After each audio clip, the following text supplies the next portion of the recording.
Somewhere in the bustling city of Lagos, there lived a boy named Martins. Martins was different from the other children in his neighborhood, and it wasn't because he was shy or liked to play by himself. Martins's difference was something that everyone could see. He had extremely large feet. Even as a young child, his feet were already bigger than those of most adults. By the time he turned 10, his feet were so big that finding shoes was nearly impossible, and they had to be specially made by his father, who was a skilled shoemaker. Martins's life in Lagos was challenging. He longed to play with the other children, to run and kick a soccer ball in the fields, and to jump over puddles after the rain. But the other kids weren't always kind to him. They would point and laugh, calling him giant feet, big foot, and other cruel names. Whenever Martins tried to join them in a game, they teased him so much that he would end up running back home, his heart heavy and his spirits low. One morning, Martins stood by his locker in the busy school hallway, putting his books away. A group of boys nearby spotted him and started whispering and grinning. They pointed at his large feet, laughing to themselves as they got closer. Soon, the boys began to stomp around loudly, pretending to walk like him. They dragged their feet and made clumsy, loud steps, looking silly but getting attention from others in the hall. More kids started laughing, watching the boys make fun of Martins. Martins felt his face get hot as he quickly shut his locker, clutching his books tightly. He hurried down the hall, keeping his head down and trying to ignore the laughter that followed him. Despite the taunts, Martins had a strong heart. He loved helping his father in his small shop, learning how to make shoes that fit him perfectly.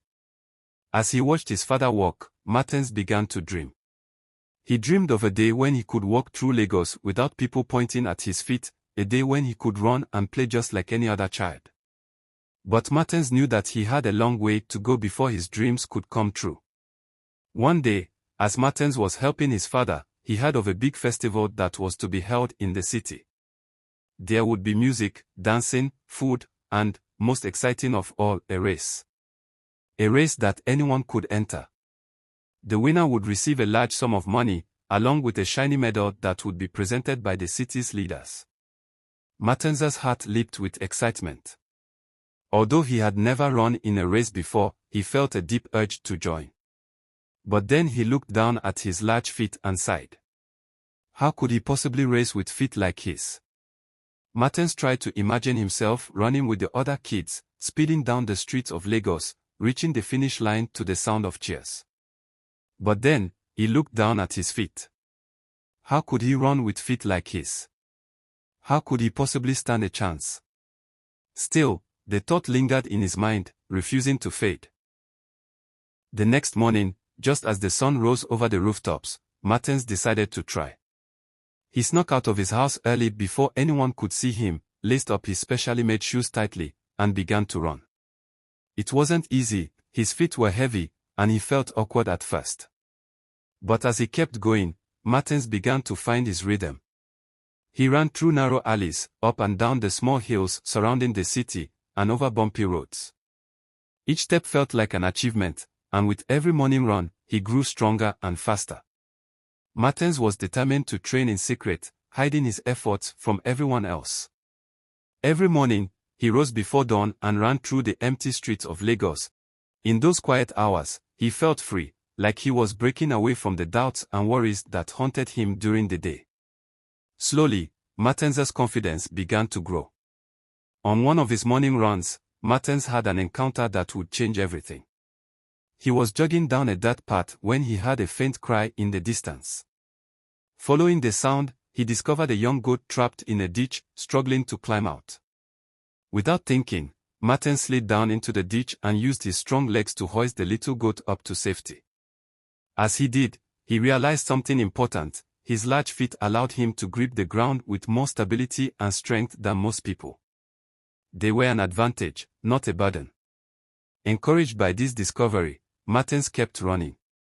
He practiced longer distances, took on steeper hills, and even started timing himself to improve his speed. One evening, his father noticed how tired Martins looked and asked if he'd been doing extra chores. Martins just smiled, keeping his training a secret, even from his father. Finally, the day of the festival arrived, and the city was buzzing with excitement.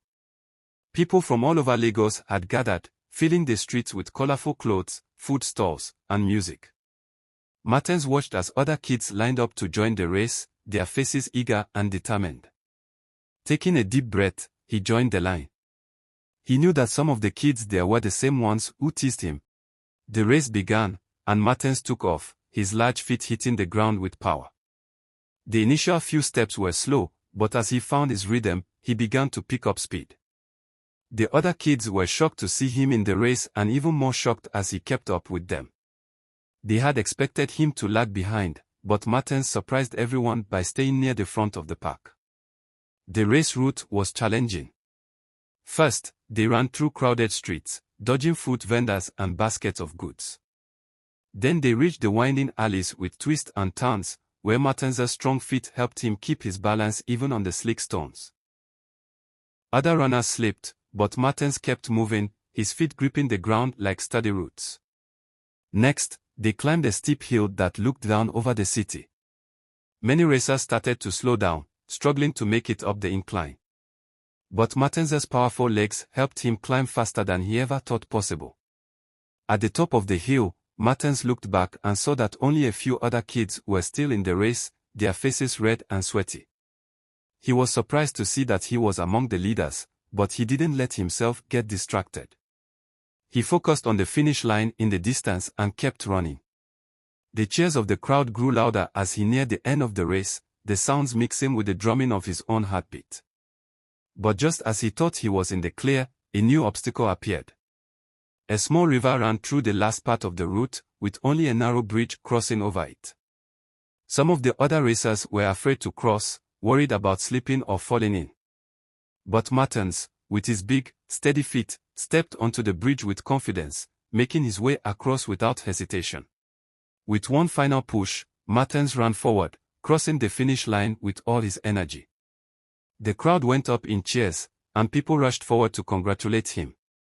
For a moment, Martins could hardly believe it, he had won the race.